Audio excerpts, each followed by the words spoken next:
derya, tüli derya, senin garip geçti mi?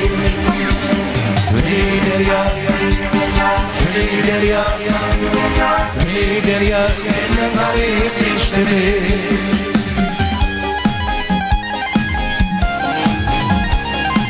Altı aylık yoldan gelip yolaşı, altı aylık yoldan gelip yolaşı, tüli derya senin vay garibim can geçti mi? Benim için hicran oduna doşu, tüli derya senin zalim derya senin vay garibim can geçti mi? Tüli derya, tüli derya, tüli derya senin garip geçti mi?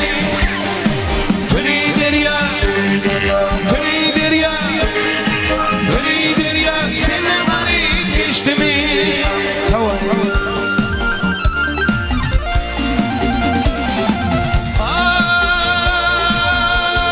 Ay, benim yarım gitti Halep şervana,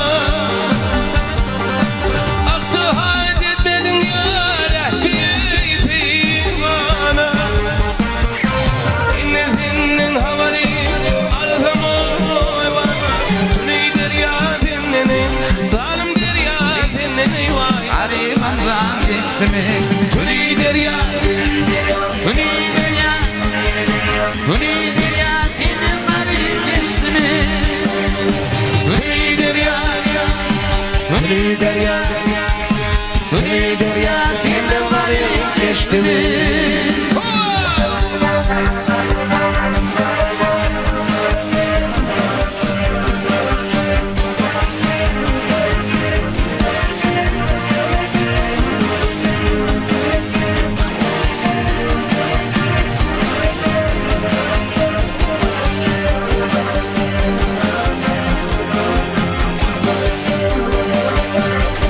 Recep doktor demişina, benim diğer bırakın bakmadım men hile, Tanrı'nın hak çiğne uğrasını dintöyle.